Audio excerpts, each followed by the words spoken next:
Most maids in the penthouse tower worry about dust bunnies or streaky windows. I worried about how to get arterial spray out of a white Persian rug before it set. If you scrub too hard, you ruin the fibers. If you don't scrub hard enough, the demon of Busan kills you.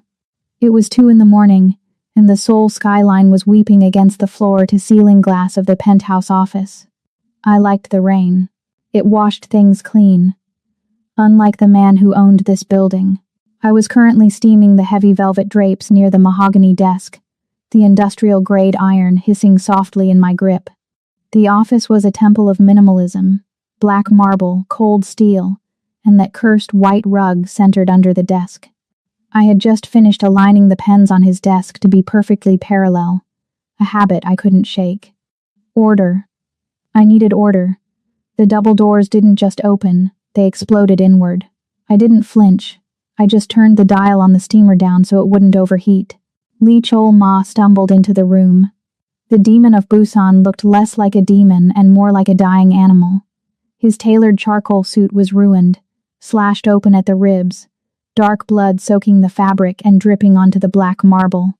He was gasping, his face pale, sweat matting his dark hair to his forehead. He wasn't alone.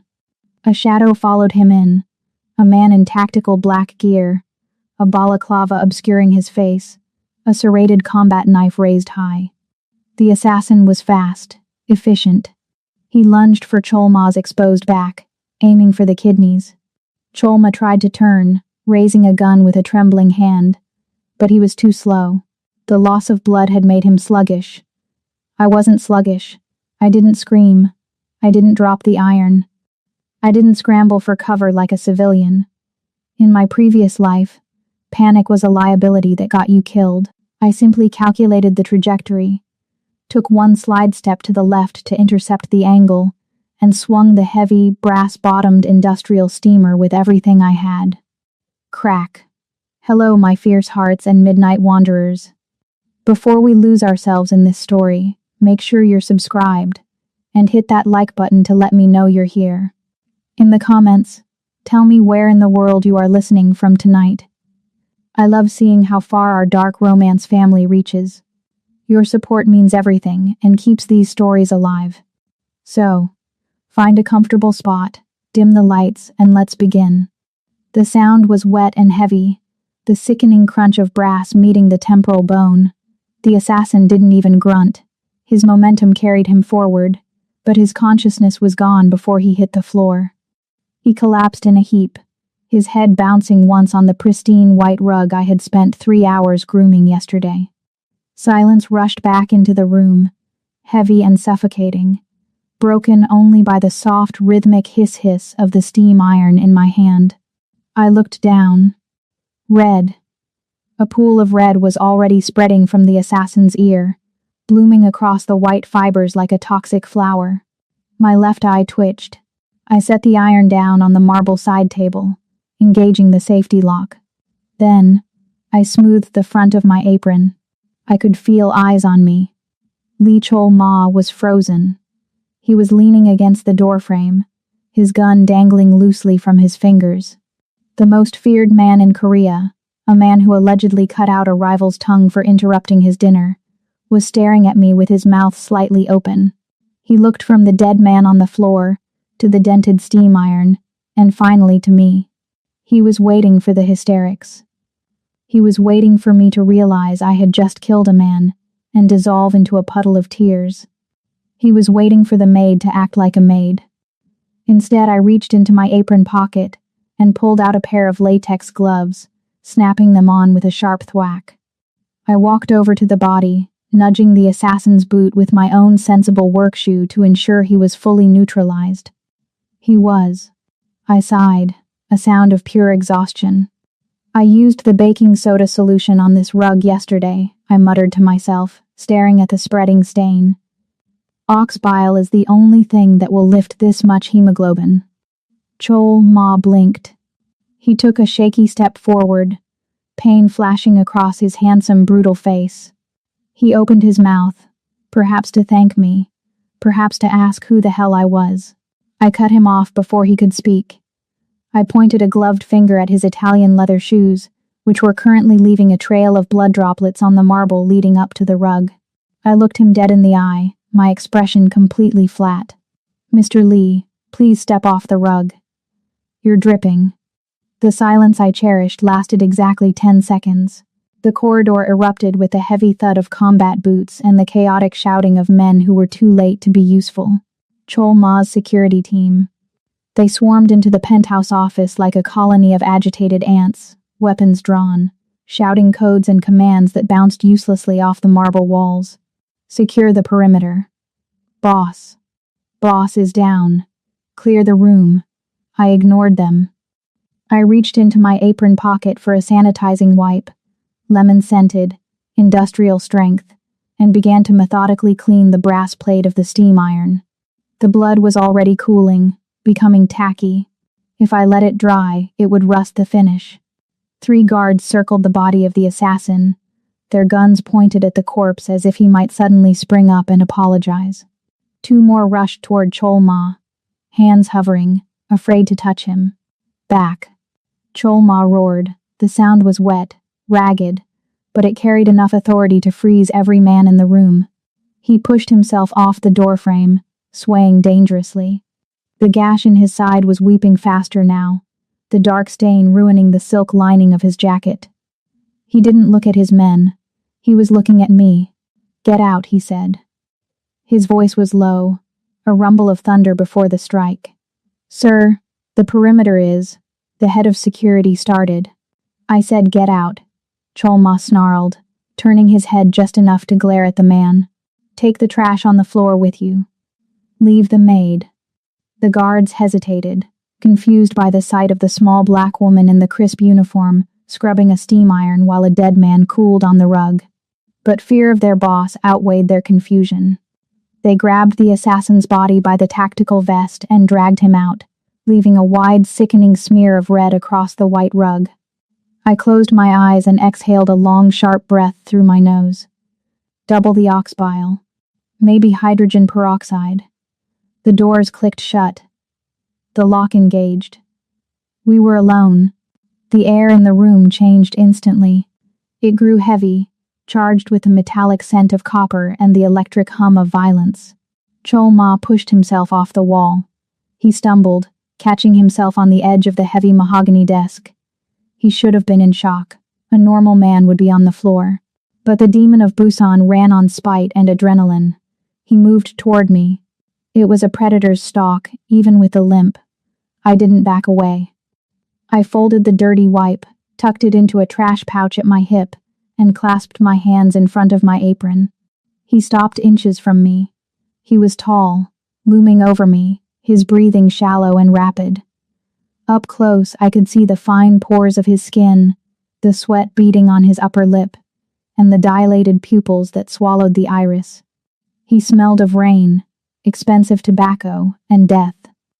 In a blur of motion, he raised his gun. The cold steel barrel pressed hard into the soft hollow of my throat, forcing my chin up. "Who owns you?" he whispered. The metal dug into my windpipe. His finger was trembling on the trigger, not from fear, but from muscle failure. One twitch, and my brains would act as a new coat of paint for the wall behind me. I didn't blink. I didn't tremble.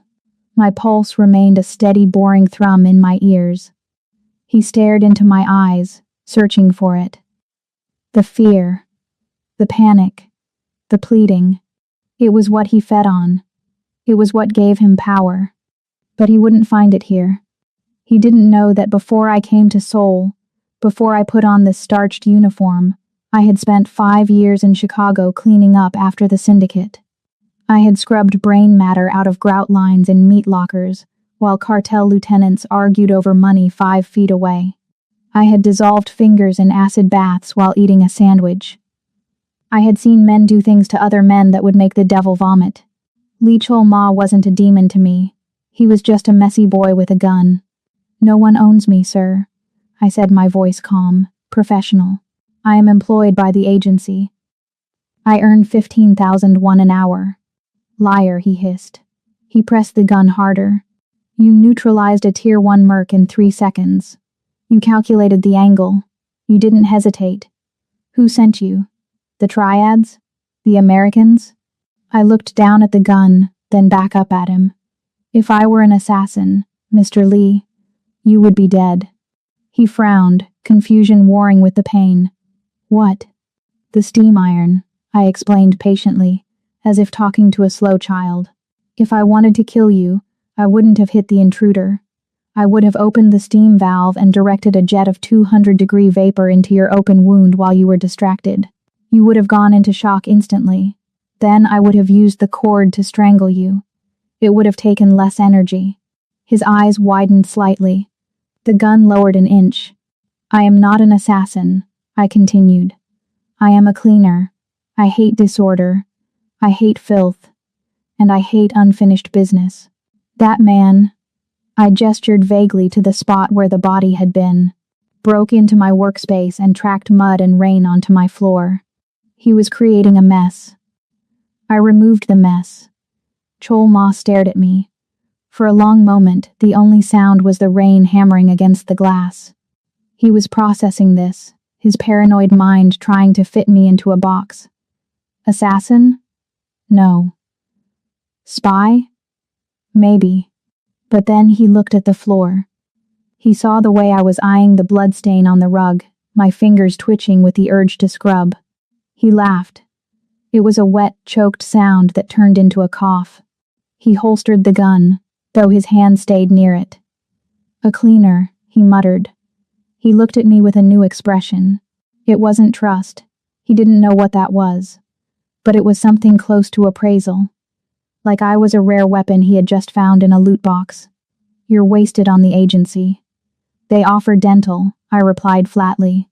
I own the dental clinics, he countered. He leaned back against the desk, his strength fading fast now that the confrontation was over. His face was turning a translucent shade of gray. You're done with them. As of tonight, you work for me directly. I already work for you, sir. No, he said, shaking his head. Not as a maid. I have 50 maids. I don't need someone to dust my vases. I need someone who doesn't shake when the world is burning down. He gestured weakly around the room.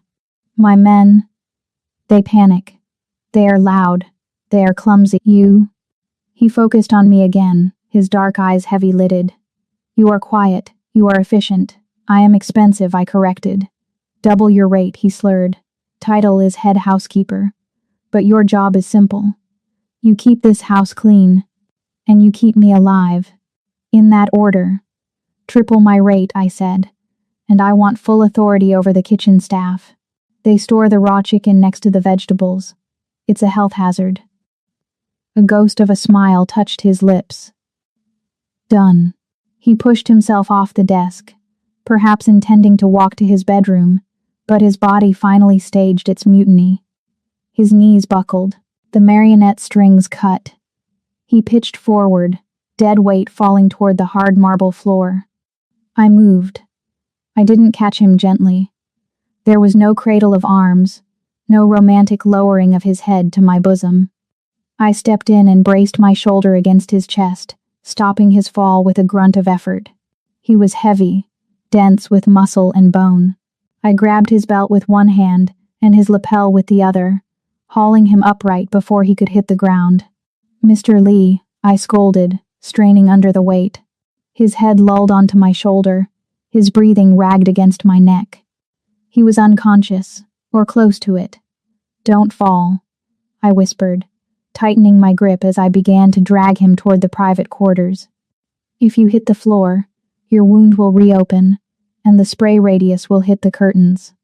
I just steamed those curtains. He didn't answer, but as I dragged him across the threshold, leaving the bloody office behind, I knew my life of invisibility was over. I had just traded dust bunnies for demons, and the demon was heavy. Chaos is a fungus. If you don't scrub it out the moment it appears, it spreads until it consumes the host. The penthouse tower was beautiful on the surface, but underneath, it was rotting with inefficiency. I spent the first week waging a silent war against the disorder. I fired the head chef on Tuesday. He was buying frozen Wagyu and pocketing the difference. I replaced him with an elderly woman who didn't speak a word of Korean or English but could debone a duck in 30 seconds. On Wednesday, I had the floors in the east wing ripped up. The mahogany planks squeaked. Squeaky floors mask footsteps. In my line of work, hearing footsteps is the difference between a pension and a funeral. I had sound-dampening cork underlay installed. Now the hallway was a vacuum of silence. On Friday, I found the armory. It was disguised as a wine cellar, hidden behind a biometric lock that I bypassed by observing the heat signature on the keypad after the security chief left. Inside, it was a disgrace. Glocks were tossed in bins with cigs. Varying calibers of ammunition were mixed in a giant glass bowl like forbidden trail mix. It took me 4 hours to organize. By the time I was done, the weapons were racked by effective range and fire rate, and the ammunition was sorted into color-coded trays. It was peaceful, but while the house was becoming a fortress of order, the master of the house was deteriorating. Lee Cholma didn't sleep. I heard him at night. My room was in the staff quarters, but I slept with the door cracked. I heard the pacing, the heavy, restless footsteps of a tiger in a cage too small for its ambition. He wandered the halls at 2 a.m., 3 a.m., 4 a.m. He checked the locks. He stared out the windows. He was waiting for the monsters to come back. He didn't know that the only monster in the hallway was his own exhaustion. It was 3:15 a.m. on a Tuesday when I walked into the kitchen to prep the morning stock. The lights were off, save for the blue glow of the refrigerator and the city lights bleeding in from the window. He was there. Cholma sat at the massive marble island, shirtless. The bandages on his side were fresh, my handiwork, but his skin was gray in the gloom. A heavy tumbler of whiskey sat untouched near his right hand. A suppressed Beretta 982 sat near his left. He was staring at the wall, his eyes wide, bloodshot, and unblinking. I didn't startle. I simply tied my apron strings and walked to the pantry. "You're loud," he rasped. He didn't look at me. His voice was like grinding stones. "And you are awake," I replied, pulling down a jar of dried herbs I had assembled from the Asian market in Itaewon. Again, sleep is a liability. Sleep is a biological imperative. You are operating at 60% cognitive efficiency. It's unprofessional. He turned his head slowly to look at me. The movement was predatory but tired. "Are you lecturing me, housekeeper?" "I am observing a malfunction." I set a kettle on the stove. I ignored the expensive tea leaves, the Earl Grey, the Darjeeling. Instead, I opened my jar. The smell hit the air instantly, pungent, earthy, and distinctly unpleasant. Valerian root, dried chamomile, and a few other things I had learned from an old woman in a Chicago safe house who claimed she could put a horse to sleep with a cup of water. I brewed it strong. The water turned a murky, swampy brown. I poured it into a delicate porcelain cup and slid it across the island. It stopped 2 inches from his gun. "Drink," I said. Cholma looked at the cup. He sniffed it and recoiled, his nose wrinkling. "It smells like wet dirt. It tastes worse, I promised. But you will be unconscious in 20 minutes, and you will stay that way for 8 hours. He laughed, a dry, humorless sound. He picked up the gun instead of the tea, spinning it idly on the table. "You hand me a foul-smelling liquid in the middle of the night.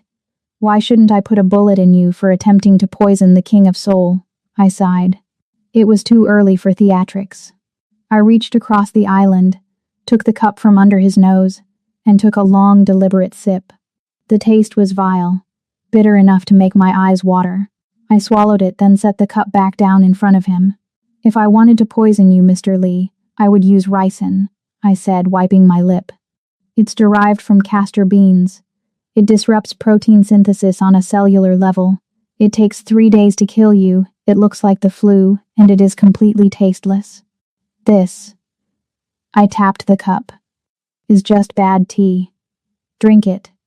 He stared at me for a long time. The paranoia in his eyes warred with a desperate, crushing need for rest. Finally, he holstered the gun. He picked up the cup and downed the contents in one long pull, grimacing as he slammed the porcelain back onto the marble. "Disgusting," he muttered. "Go to bed." He stood up, swaying slightly as the warmth hit his empty stomach. But he didn't leave immediately. He gestured to a stack of files sitting on the far end of the island. "Throw those out. My underbosses are incompetent. The numbers don't add up for the Incheon shipment." He turned and walked out of the kitchen, the fatigue finally winning. I walked over to the files. It was a ledger for the shipping containers coming through the port. Smuggling routes. Payoffs. I didn't throw them out. I have a problem with incorrect data. It itches my brain. I flipped through the pages. My eyes scanned the rows of figures. I wasn't an accountant, but I knew patterns. Laundry has a rhythm. Clean money flows in straight lines. Dirty money spirals. There was a break in the spiral. Page 14. Column B. The recurring maintenance fee for the transport trucks was inflated by 12% every third month. It was subtle, small enough to be a rounding error, but regular enough to be a code. Someone was skimming off the top. Not a lot, just enough to be greedy. I took a red pen from the jar on the counter. I circled the 3 instances of the inflated fee. I drew a line connecting them to the name signed at the bottom of the approval sheet, Kang. I left the file open on the island, right next to where his gun had been. The next night, I was in my room, folding laundry. I was folding his socks. I folded them into perfect squares. It was meditative. I knew the camera in the corner of the ceiling was active. The little red light had been taped over, but the infrared sensor was live. I could feel the lens on me. Up in the office, I knew exactly what was happening. Chol-ma would be sitting at his desk, finally rested after 12 hours of drug-induced sleep. The file would be open in front of him. He would be looking at the red circles. He would be doing the math, realizing that the maid hadn't just cleaned his kitchen, she had cleaned his ledger. He would be realizing that Kang, his lieutenant of 5 years, was a thief. And then he would look at the monitor. I didn't look up at the camera. I didn't smile. I just smoothed the fabric of the sock, placed it in the basket, and picked up the next one. I wasn't just the help anymore. I was the asset.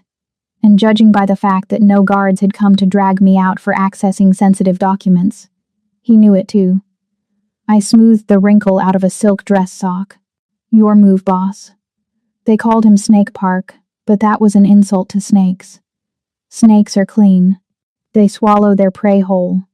Park Ji-hoon chewed like a wood chipper trying to digest gravel. The dining room was a theater of tension. The crystal chandelier cast a cold diamond light over the long ebony table. Chol-ma sat at the head, wearing a suit that cost more than my father's house. His face, a mask of bored indifference. To his right sat Park Ji-hoon, the leader of the Gangnam Syndicate. He was a loud man in a loud suit, gold pinstripes that hurt my eyes, and he was currently dismantling a plate of braised short ribs with his bare hands. I stood in the shadows near the sideboard, my hands clasped in front of my apron, invisible. My job was to refill water glasses. My internal job was to calculate how much bleach it would take to sanitize the chair Park was sweating on. "You look thin, Lee," Park said, talking around a mouthful of meat. Sauce glistened on his chin. "I heard you had a little security breach. A rat in the penthouse?" Chol-ma didn't blink. He sliced his steak with surgical precision. "Pests are inevitable, Park.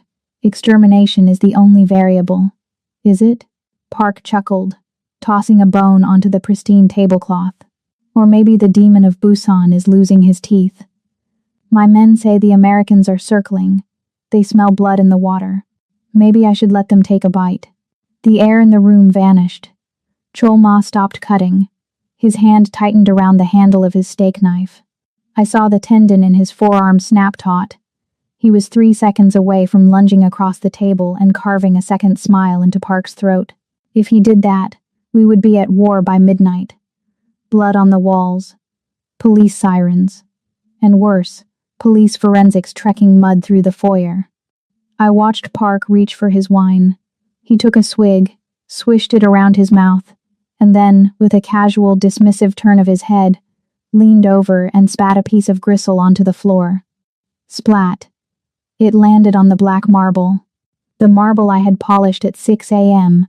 with a specialized pH-neutral stone cleaner. A small, greasy smear of saliva and animal fat. The world tilted on its axis. The insults to Cholma? Irrelevant. The threats of war? Politics. But spitting on my floor? That was a declaration of hostilities. I turned to the service cart.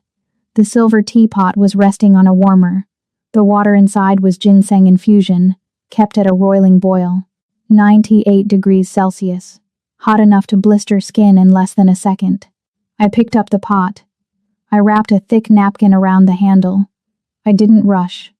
Rushing looks suspicious. I walked toward the table with the smooth, gliding gait of a trained servant.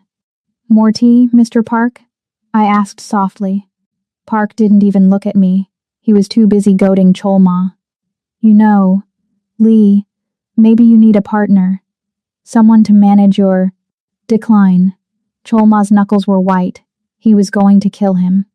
I stepped into the space between them. I calculated the angle. If I poured it on his face, he would be blinded. Too much police attention. If I poured it on his lap, he would shoot blindly. Too dangerous for the furniture. The target was the wrist. Specifically, the gap between his gold Rolex and the cuff of his shirt. Thin skin. Radial nerve. Maximum pain response with minimal lethality. I took a step.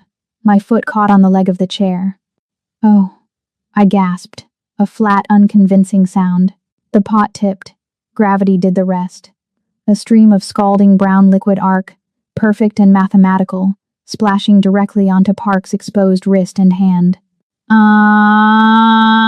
The scream was satisfying. It wasn't a dignified sound.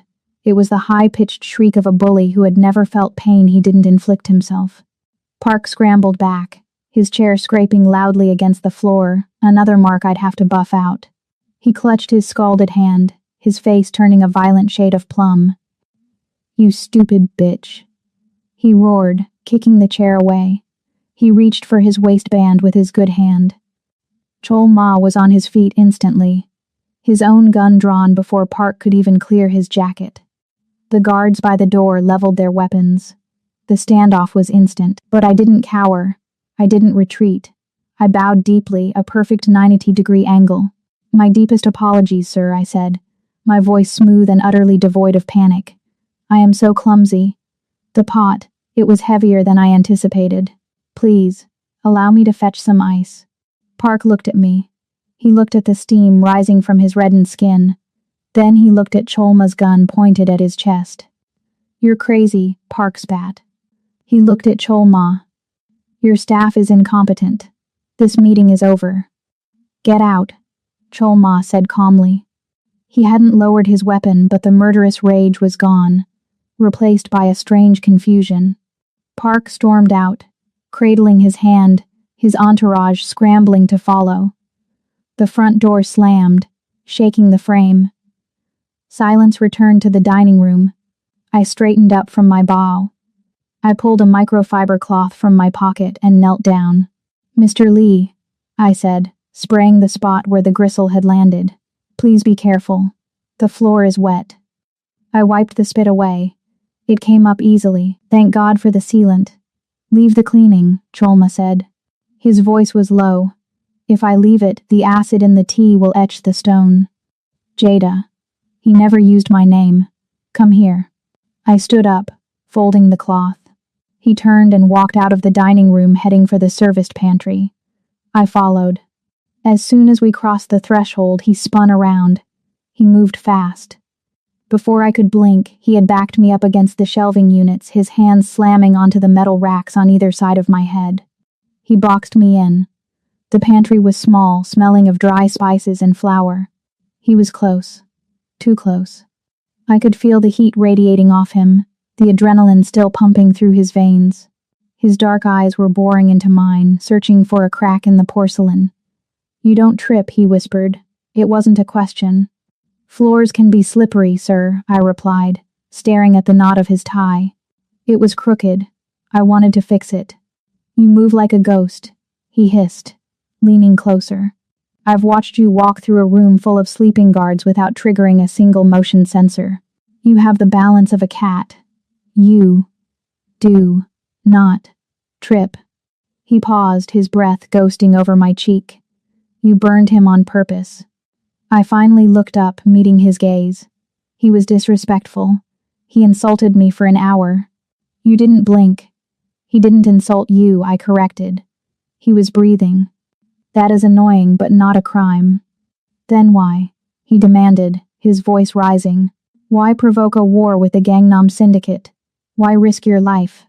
I looked him dead in the eye. He spit on my floor. Chol Ma stared at me. He looked for the lie. He looked for the hidden agenda.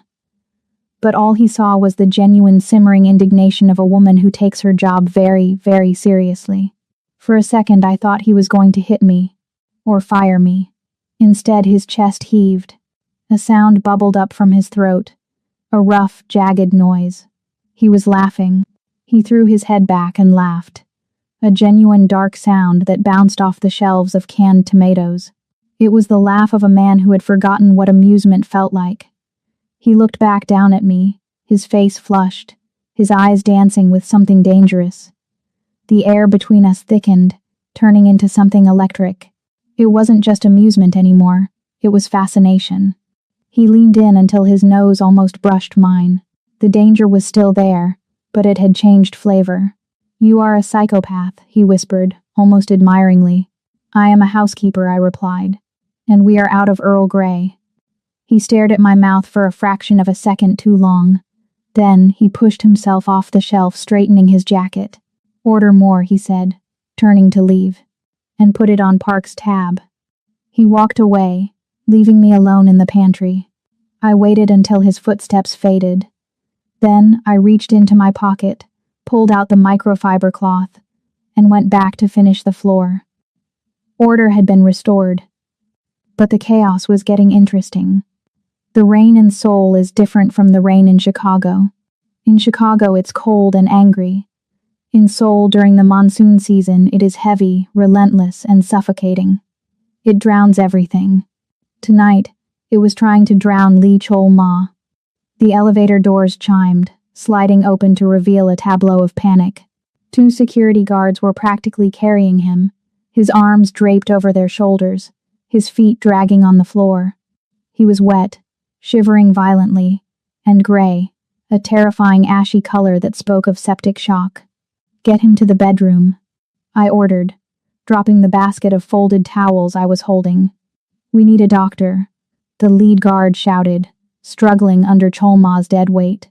He took a knife in the alley behind the club. The blade was dirty. It's festering. No. The roar came from Cholma. It was weak, but it had teeth. He ripped his arm free, stumbling back against the wall. He fumbled for his waistband, his fingers slick with blood and rain, and pulled his gun. He swept the muzzle across the room, aiming wildly at his own men. His eyes were glassy, burning with a fever that was already cooking his brain. No doctors, he rasped, his teeth chattering. Doctors talk. Doctors are spies. No one touches me. Boss, you're dying, the guard pleaded, stepping back, hands raised. Cholma's eyes found me.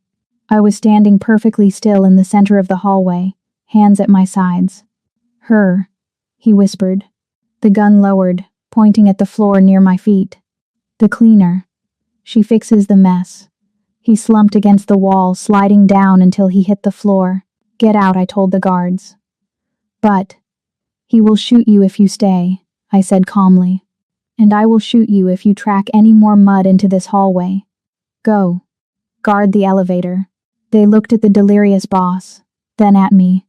They chose self-preservation. They retreated. I walked over to Chol Ma. I didn't offer comfort. I grabbed him by the armpit. Get up. You are too heavy to carry, and I am not ruining my back for you.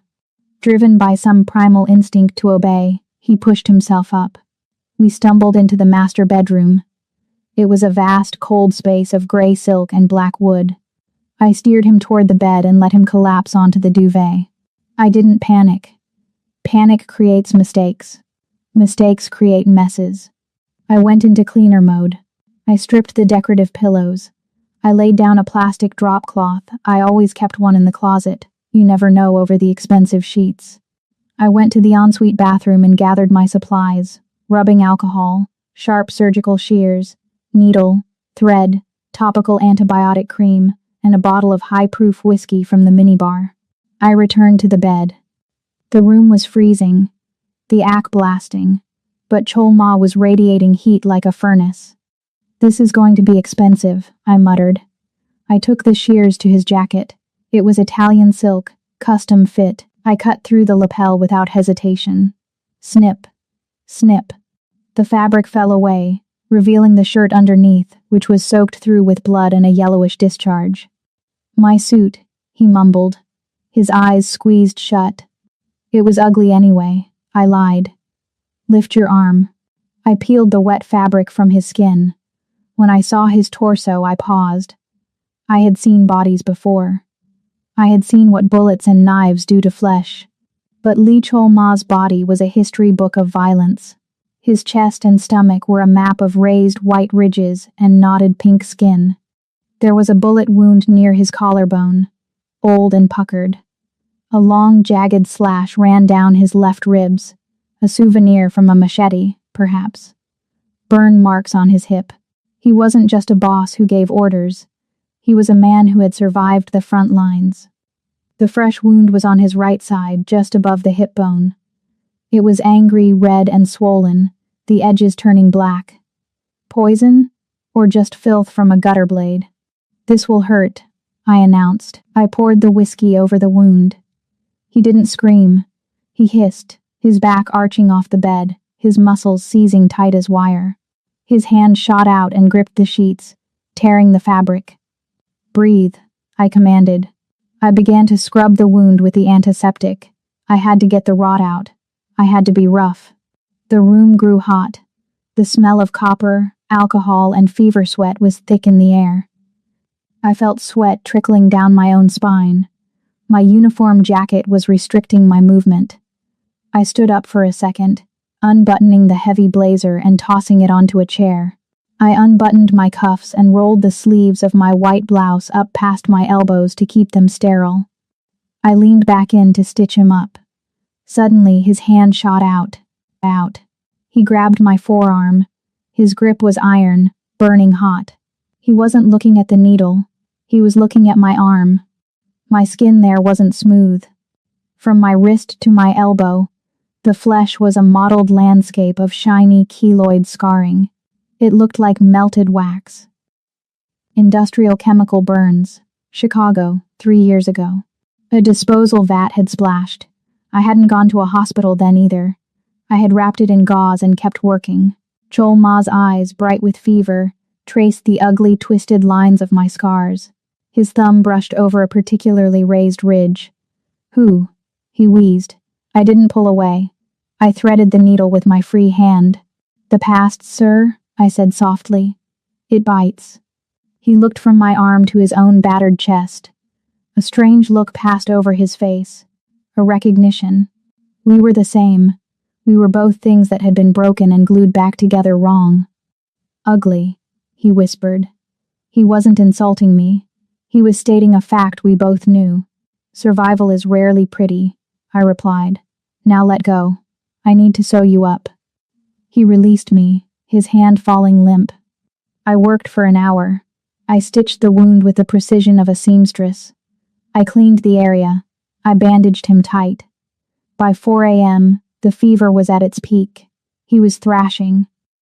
He was murmuring names I didn't know, people he had killed, or people he had lost. The demon of Busan was gone. In his place was a terrified boy trapped in a nightmare.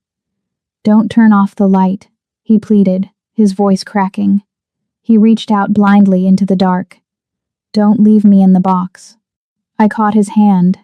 "I am here," I said. My voice was the only steady thing in the room. He gripped my hand like it was a lifeline. He pulled it to his chest, pressing my knuckles against his sternum. I could feel his heart hammering against his ribs, frantic and bird-like. I should have pulled away. I was the housekeeper. He was the employer. This was a violation of boundaries. But I didn't. I pulled a chair up to the side of the bed. I used my other hand to dip a cloth into cool water and press it to his burning forehead. Sleep, I ordered him, though my voice was softer than usual. The mess is cleaned up. He quieted. His breathing evened out, matching the rhythm of the rain against the window. But he didn't let go of my hand. I sat there as the hours bled into morning. I watched the gray light of dawn creep across the floor, illuminating the plastic drop cloth, the bloody rags, and the two scarred people holding hands in the center of the wreckage. I knew then that I was in trouble. I could scrub blood out of a rug. I could organize an armory. But I didn't know how to clean this up. I squeezed his hand back, just once. Then I waited for the sun. Recovery is a slow process for normal men. For Lee Chol-ma, it was an inconvenience he ignored until it went away. 2 weeks had passed since the night of the fever. The physical wound had closed, leaving a jagged pink line to join the collection on his ribs. But something else had opened. Before, he looked at me and saw a useful tool. Now, he looked at me and saw me. He watched me when I poured coffee. He watched me when I organized the library. His gaze was heavy, tactile. It felt like a fingerprint left on my skin. "Tonight," he announced, walking into the kitchen while adjusting his cufflinks. "We are going out. I didn't look up from the cutting board. I have laundry to do, sir. And the grout in the master bath needs resealing. The grout can wait. The Golden Lotus opens tonight. It's a shark tank. I need a second pair of eyes. Someone who sees what I miss." He placed a black velvet box on the island. "Go put this on. We leave in 20 minutes. I opened the box. Inside lay a pool of liquid crimson. Silk. It was a dress that cost more than my entire education. I lifted it up. It was practically weightless, a slip of red fabric that would cling to every curve and leave my entire back exposed. I frowned. "It has no structural integrity," I critiqued, holding it up to the light. "And more importantly, it has no pockets. Where am I supposed to put my ceramic knife? Or my phone? Or a spare magazine?" Cholma smirked. He reached into his jacket pocket and slid a black leather strap across the marble counter. "Thigh holster," he said. "Improvise." The entrance to the Golden Lotus was a sensory assault. Strobe lights cut through the night, illuminating the red carpet where Seoul's elite preened for the cameras. When the valet opened the door of the Bentley, the flashbulbs went off like a mortar barrage. I stepped out. The silence from the paparazzi was brief, but noticeable. They were expecting a bodyguard. Maybe a celebrity date. They weren't expecting the woman in the blood-red silk gown with her hair pinned up in a severe, elegant chignon, wearing a thigh holster concealed beneath the slit of her dress. Cholma stepped out behind me. He looked devastating in a tuxedo that was tailored to hide the gun under his arm. He didn't walk beside me. He walked with me. He placed his hand on the small of my exposed back. His skin was hot against mine. It wasn't a gentleman's gesture. It was a brand. Mine. "Smile, Jada," he whispered in my ear, his breath tickling my neck. "You are my translator tonight. Try to look like you aren't calculating kill angles." "I'm not calculating kill angles," I murmured back, flashing a practiced hollow smile at a camera. "I'm calculating the structural weakness of that chandelier. It's hanging by a single chain. Negligent." We moved inside. The casino floor was a cathedral of greed. Gold leaf, red velvet, and the hypnotic chime of slot machines. The air smelled of expensive perfume and desperation. Cholma worked the room. Handshakes, bows, thinly veiled threats exchanged with smiling rivals. I stayed close, a silent shadow in red. My eyes scanned everything. Waitress carrying a tray too heavy on the left side, concealed weapon? No, just bad balance. Pit boss sweating too much, nerves or heat? Nerves. Then I saw table 4. High limit baccarat. 3 men in gray suits. They were laughing, drinking, playing loose. But their eyes never moved. I watched the hands. The dealer shuffled. The cut. The deal. Player 1 bet heavily on the banker. Win. Player 2 bet heavily on the player. Loss. Player 3 sat out. It looked random. It wasn't. I closed my eyes for a second, replaying the sequence in my head. Banker, player tie, banker, banker. The pattern didn't match the shuffle. It matched the shoe. I stepped closer to Cholma, leaning in until my lips brushed his ear. To the room, it looked like a lover's whisper. Table 4, I breathed. The 3 men in gray. They are edge sorting. Cholma didn't turn his head. Explain. The pattern on the back of the cards is asymmetrical, I said, reciting the data. Manufacturing defect. If you rotate the high cards 180 degrees, the diamond pattern on the back shifts by 2 millimeters. They've turned the tens and face cards. They can read the value of the card before it's flipped. Are you sure? Probability of that winning streak is 0.04%. Probability of cheating is 99.9%. Cholma straightened. The charm vanished from his face. The demon of Busan surfaced. Let's go say hello. We moved. It was a beautiful synchronization of chaos and order. Cholma reached the table first. He didn't ask them to stop. He simply grabbed the man in the middle, the one signaling the others, by the back of the neck and slammed his face into the green felt. Thud. The casino went silent. You're bleeding on my table, Cholma said calmly. The other 2 men jumped up, reaching for weapons they hadn't brought in. Cholma's security team materialized from the crowd, guns drawn. He's crazy. One of the cheaters shouted. We were just playing. Cholma looked at me. Show them. I stepped forward. The crowd parted for the woman in red. I picked up the deck of cards from the shocked dealer. I didn't tremble. I fanned them out in a perfect arc on the felt. Look at the diamonds on the borders, I announced, my voice cutting through the silence. I pointed with a manicured nail. High cards are rotated left. Low cards are rotated right. These men aren't gambling. They are reading a script. I looked at the cheater whose face was currently pressed against the table. It's lazy, I added, looking at him with genuine disdain. If you're going to cheat the house, at least use a method that requires talent. Cholma smiled. It was a terrifying smile. Take them to the basement, he ordered his men. Jada hates a mess on the main floor. The adrenaline was a drug. We left the floor before the police could arrive.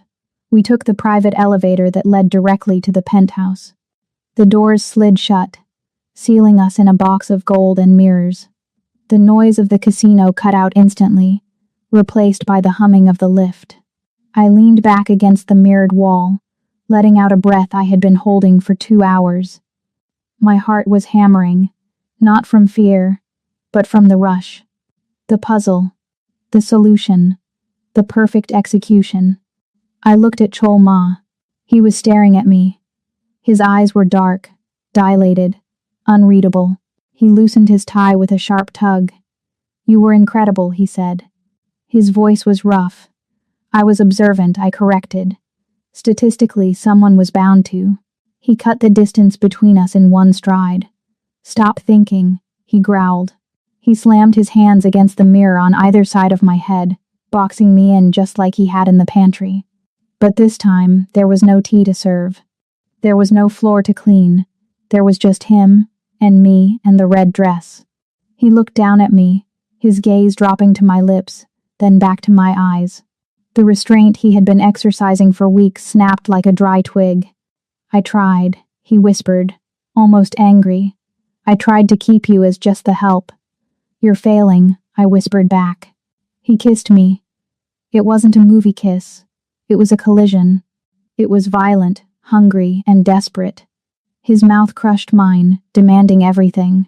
His hands tangled in my hair, ruining the perfect chignon, pulling my head back to deepen the angle. I didn't push him away. I didn't analyze the hygiene of exchanging saliva. I grabbed the lapels of his tuxedo and pulled him closer. The elevator dinged. We were at the penthouse. He didn't stop. He broke the kiss only to gasp for air, his forehead resting against mine. "You are the most dangerous thing I own," he muttered against my lips. "I don't recall being purchased," I replied, breathless. He growled, a low sound in his throat, and kissed me again, walking me backward out of the elevator and into the dark apartment. For the first time since I arrived in Seoul, I didn't care about the mess we were about to make.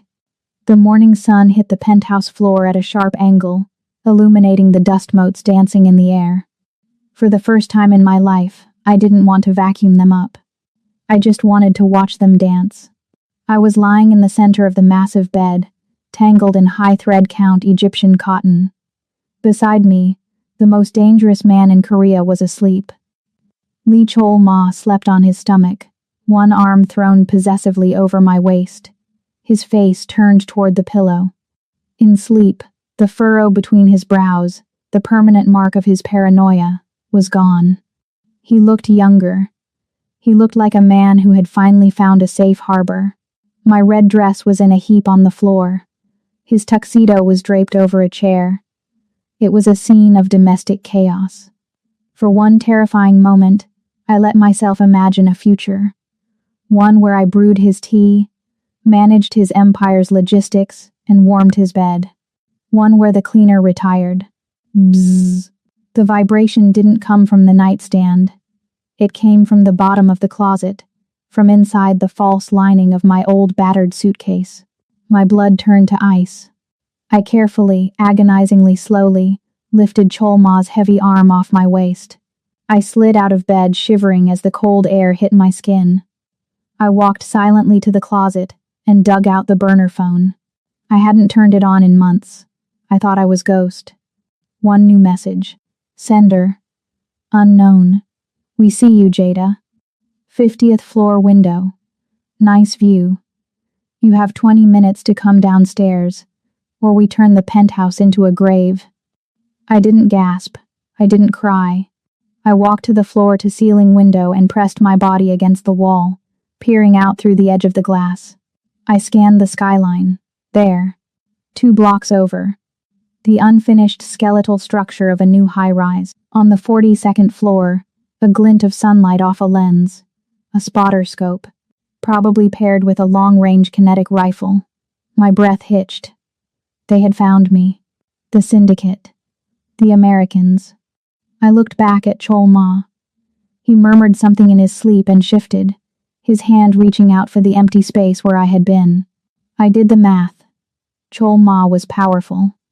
But he was just one man with a local army. He was recovering from a stab wound. He was currently fighting a turf war with Snake Park. If the Chicago syndicate brought their resources here, the federal connections, the paramilitary hit squads, the infinite funding, they would crush him. He would fight them. He would burn down Seoul to keep me. And he would die. I was the stain on his life. I was the liability. Logic dictated the only possible course of action. Remove the contaminant. I put the phone down. I moved into motion. I didn't wake him. Goodbyes are messy. They involve tears and arguments and irrational decisions. I needed this to be clean. I dressed in my old clothes, black cargo pants, a gray hoodie, my boots. I packed my single bag in under 3 minutes. Passport.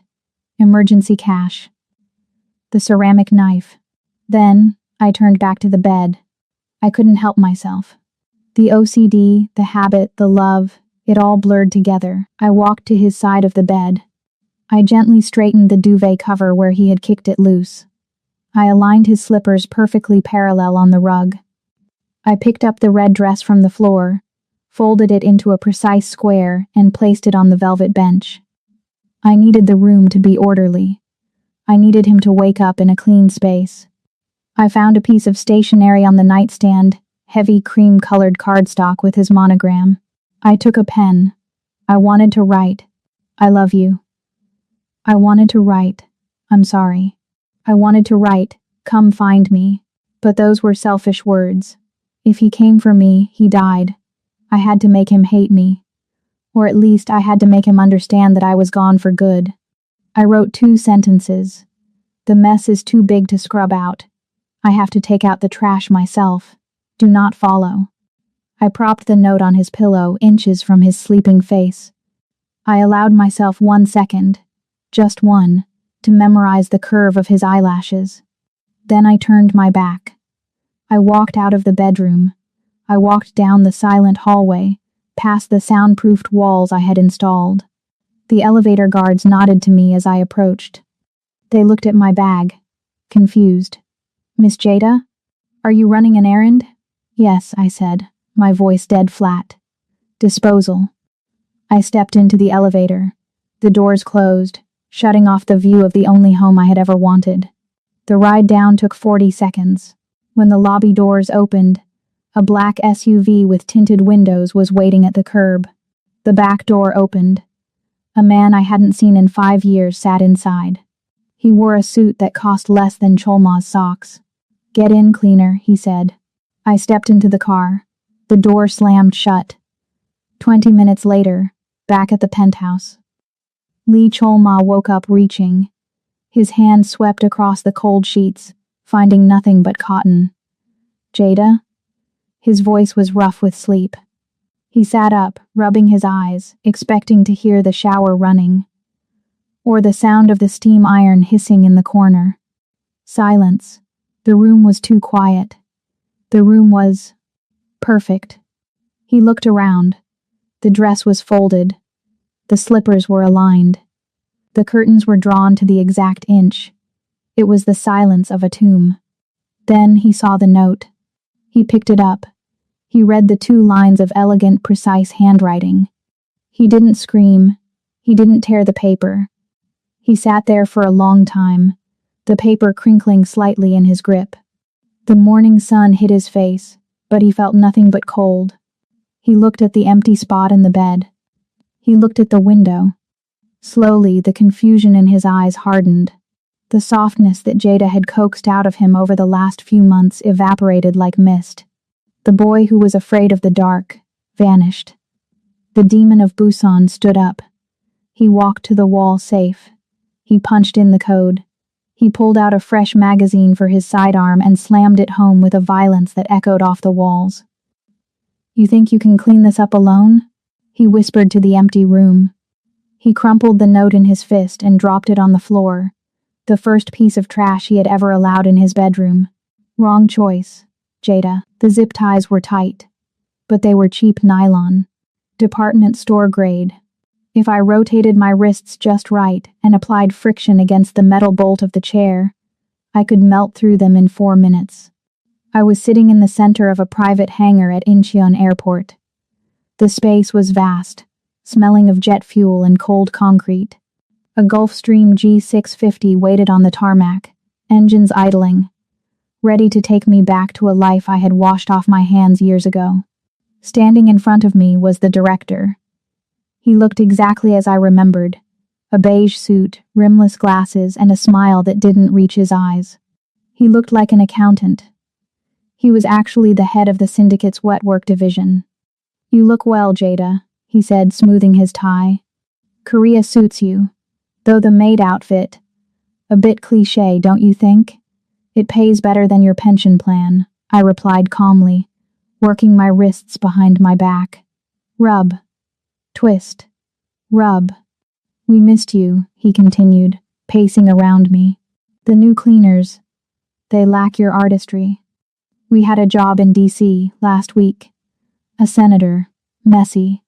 They left a fiber sample. A fiber sample, Jada. Can you imagine? Amateurs, I muttered. Exactly. Which is why you're coming back. We don't want you dead. We want you working.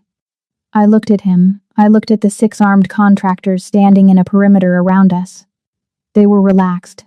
They thought this was over. They thought they had won. They didn't hear the phone ringing in the pocket of the lead mercenary.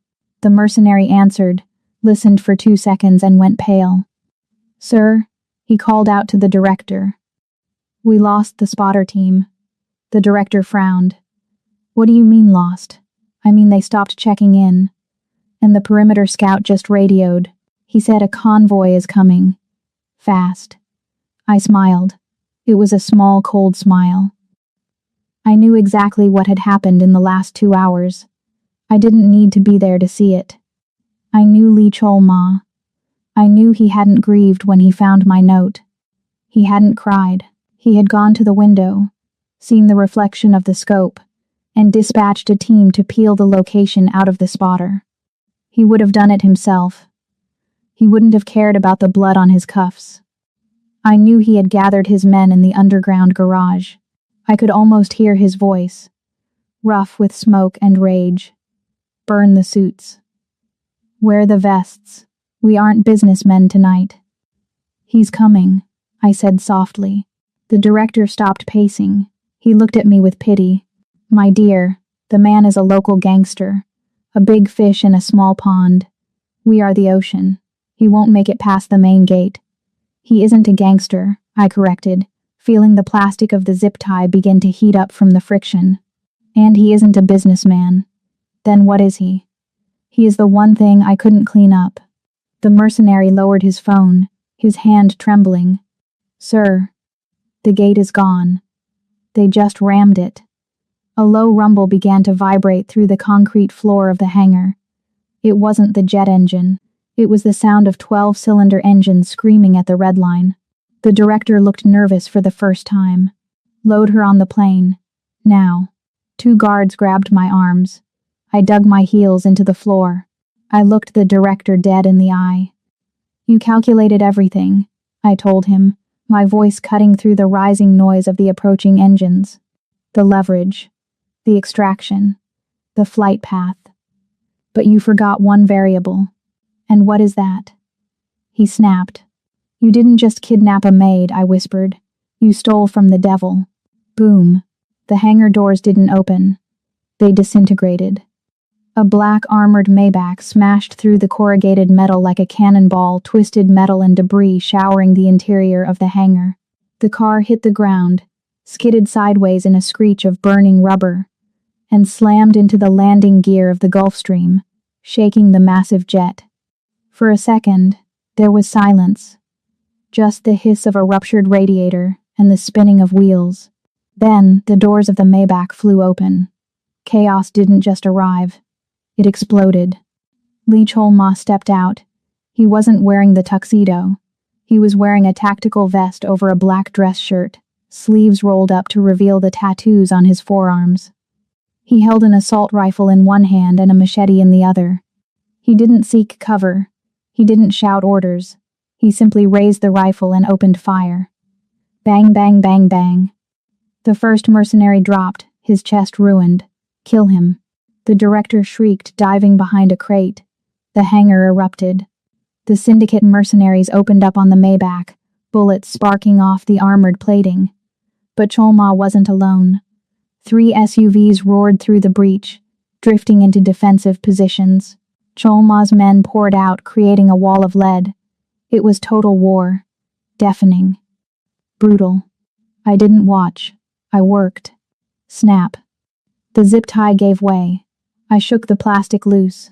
A guard near me turned, distracted by the firefight, raising his weapon toward Chol-ma. I stood up. I grabbed the steam wand of a nearby industrial espresso machine. The director liked his comforts, sitting on a crate. No, that wasn't right. I grabbed a heavy wrench from the workbench next to me. I swung. The wrench connected with the guard's knee. He buckled. I drove the heel of my palm into his nose, bone crunching into cartilage. He went down. I took his gun. I checked the chamber. Full. I looked across the hangar. Chol-ma was moving through the gunfire like a wraith. He wasn't fighting tactically, he was fighting angrily. He abandoned cover to close the distance on a shooter, taking a round to his vest without flinching, and swung the machete. It was horrifying. It was beautiful. He wasn't looking at the enemies. His eyes were scanning the room, frantic, wild, searching through the smoke. Jada. He roared. The sound tore through his throat, louder than the gunfire. I stepped out from behind the workbench. I raised the gun I had stolen and put 2 bullets into a mercenary who was flanking him. He spun around. He saw me. He was covered in dust, blood, and glass. His face was a mask of pure fury. But when his eyes locked onto mine, the fury didn't vanish. It focused. He started running toward me, not to capture me, to claim me. Duck. I screamed. He dropped instantly as I fired over his shoulder, hitting the director in the leg as he tried to scramble up the stairs of the jet. Chol Ma scrambled forward on his knees, sliding the last few feet until he reached me. He grabbed my face with both hands, his bloody fingers smearing against my cheeks. He checked me for bullet holes, for cuts, for bruises. You left, he panted, his eyes wide and terrifying. You left me. I was taking out the trash. I yelled back over the noise of the firefight. I am the trash man. He roared, shaking me.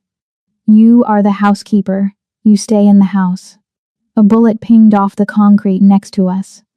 Cholma didn't even look at it. He pulled me against his chest, shielding me with his body, and raised his rifle with one hand to fire blindly at the jet. We are going to have a very long conversation about your resignation letter, he growled into my ear. If we survive this. The director is trying to board the plane, I said, pointing. Cholma looked at the limping figure of the director. A dark, cruel grin split his face. No one flies tonight, he said. He handed me his machete. Hold this. He reloaded his rifle. Let's go cancel a flight. The Gulfstream was a dying bird.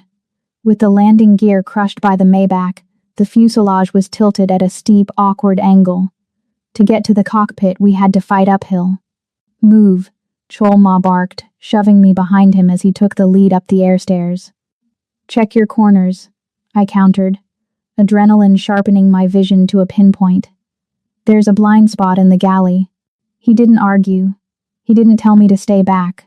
We were past that. We were a single organism now, one hand holding the sword, the other holding the shield. We breached the main door.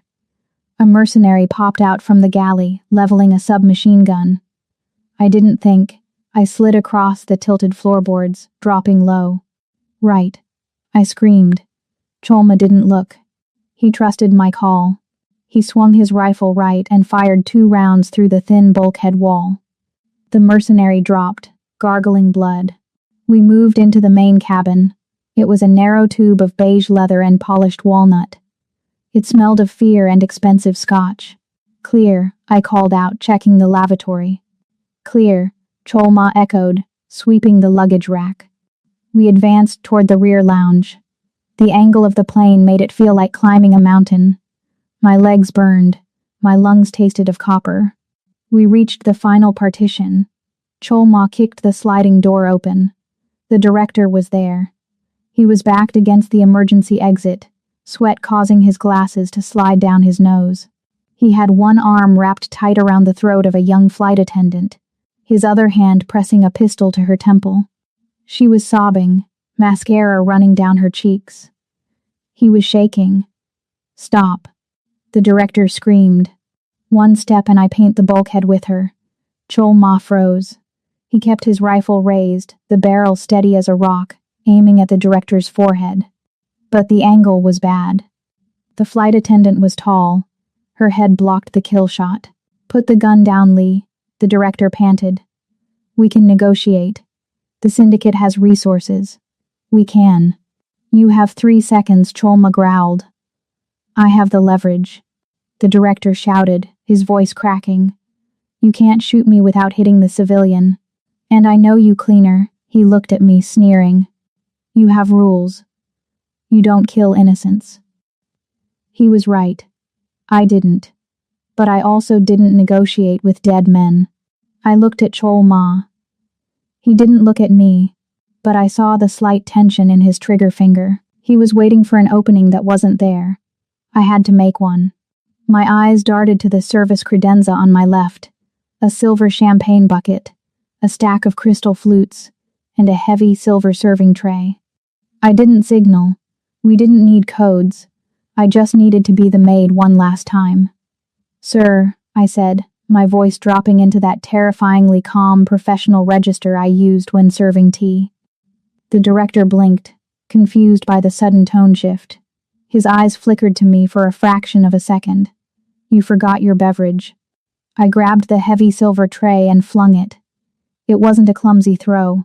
It was a frisbee toss, hard and fast. The silver disc flashed through the air, catching the cabin lights. The director flinched. It was a reflex. He ducked his head slightly and raised his gun hand to deflect the flying metal. The flight attendant pulled away, sobbing. The gap opened. 3 inches of forehead. Crack. Cholma didn't hesitate. The rifle barked once in the confined space. The director's head snapped back. Red mist sprayed against the beige leather of the seat behind him. He crumpled, sliding down the wall, his glasses landing on the carpet with a soft click. The flight attendant screamed and scrambled away, crawling toward the cockpit. Silence rushed back into the cabin, heavy and ringing. I stood there, chest heaving. The silver tray rattled on the floor as it settled. Cholma lowered his rifle. He didn't look at the dead man. He looked at me. He was a mess. His tactical vest was scuffed. His face was streaked with soot and blood. Some his, some mine, some from men who no longer existed. He looked like a war god who had crawled out of hell. He threw the rifle onto a seat. He walked toward me. The floor was tilted, but he walked like he owned gravity. He stopped inches from me. He was breathing hard, his dark eyes searching my face, checking every inch of me again to make sure I was real. "The upholstery is ruined," I whispered, pointing vaguely at the blood splatter on the wall. "Peroxide won't get that out." He stared at me. His jaw worked. He looked furious. He looked relieved. He looked like he wanted to strangle me and worship me at the same time. "You are fired," he rasped. I blinked. I wiped a smudge of soot from my cheek. "Excuse me?" "You are fired," he repeated, his voice gaining strength. "Effective immediately. Severance package included." I raised an eyebrow. "You're firing me? After I just saved you a bullet?" "That is wrongful termination, sir. I'll go to the labor board." "I don't care." He reached out, grabbing the lapels of my dirty gray hoodie, and yanked me forward. His grip was possessive, bruising. "I can't have my wife working as a cleaner," he growled, his face inches from mine. "It's bad for my reputation. People will talk." My breath hitched. Wife? Wife. Consort. Queen. I don't care about the title. "You are done scrubbing floors." He looked at the dead director, then back at me. "From now on," he whispered, "you only dirty your hands with me." I opened my mouth to argue, to tell him that marriage was a patriarchal construct, or that I preferred the title of consultant, but he didn't give me the chance. He kissed me. It tasted of gunpowder and iron. It was desperate and rough, a kiss that sealed a pact in blood. I wrapped my arms around his neck, burying my hands in his dark hair, pulling him closer. We stood there in the wreckage of a $40 million jet, surrounded by bodies and broken glass, holding on to each other like we were the only two solid things in the world. The war was just beginning. But the cleaning was done. The snow fell softly on Seoul, blanketing the city in a silence that felt expensive. Inside the penthouse tower, the air had changed. The stark museum cold minimalism was gone. There were fresh hydrangeas in the vases. The scent of roasted coffee and vanilla bean cut through the sterile smell of marble polish. It was no longer just a fortress. It was a home. But the monsters still came to visit. We were in the library. Lee Chol-ma sat in his leather wingback chair, looking bored. Across from him sat Kim Dong-soo, an ambitious underboss from the Southern District who thought wearing a bright blue suit made him a leader. I walked over to the low table, holding a silver tea service. "Ah, lovely," Kim sneered, not even looking at my face. He accepted the cup without a thank you, his eyes glued to Chol-ma. "You have a very obedient wife, Mr. Lee. It's good to see you keeping the domestic affairs traditional." Chol-ma didn't speak. He just watched me. There was a glint of amusement in his dark eyes. The look of a man watching a tourist climb into a lion's enclosure. "The contract," Kim said. sliding a thick document across the table. Just standard terms for the Busan expansion. Distribution rights, territory splits. Sign at the bottom. Cholma reached for his pen. "Wait," I said. My voice was soft, but it stopped the room cold. Kim looked up, annoyed. "This is business, sweetheart. Go refill the sugar." I set the teapot down. I didn't retreat. I picked up the contract. Page 4, paragraph 3, I recited without opening the folder. The liability clause regarding customs seizures. I reached into the pocket of my cashmere cardigan, no longer a maid's apron, and pulled out a red pen. "You've structured the indemnity so that if a shipment is seized by the port authority, the loss falls entirely on the Lee family ledger, while your cut remains fixed at gross." I flipped the folder open, slashed a violent red circle around the paragraph, and dropped it back in front of him. Kim blinked, his mouth opening and closing like a fish. That's standard legal. "I cleaned up the Chicago syndicate, Mr. Kim," I said, my voice dropping an octave, losing all its warmth. "I dismantled a federal RICO case using nothing but a paper shredder and a bottle of bleach. Do not think I won't scrub a stain like you off my table." I leaned in, placing my hands on the mahogany. On my left ring finger, a diamond the size of a Glock bullet caught the light. It was heavy. It was sharp. "Rewrite the clause," I ordered. 50-50 risk split. Or I make a call to your logistics manager, who by the way is stealing from you, and your entire supply chain vanishes by tomorrow morning. Kim looked at me. Then he looked at Cholma. "She's not joking," Cholma said, leaning back and taking a sip of his tea. "She scares me, and I kill people for a living. I suggest you sign." Kim signed. His hand was shaking. He didn't finish his tea. He bowed so low his nose almost touched the carpet, and then he fled. When the door clicked shut, the silence returned. Cholma stood up. He walked over to me, wrapping his arms around my waist from behind. He rested his chin on my shoulder, looking at the contract with the red ink bleeding into the paper. "You were terrifying," he murmured against my neck.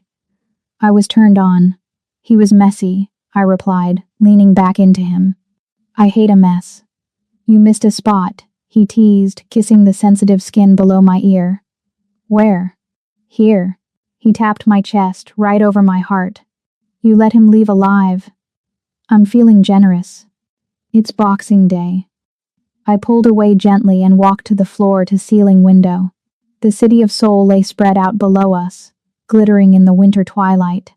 It was a grid of lights, of chaos, of dirty secrets, and hidden violence. 6 months ago, I was invisible. I was a ghost in an apron, scrubbing blood out of rugs and hiding in the shadows. I touched the cold glass. My reflection stared back, no longer Jada the maid, Jada the queen. I smiled. "I used to clean up the trash," I whispered to the city. "Now, I decide what gets thrown away."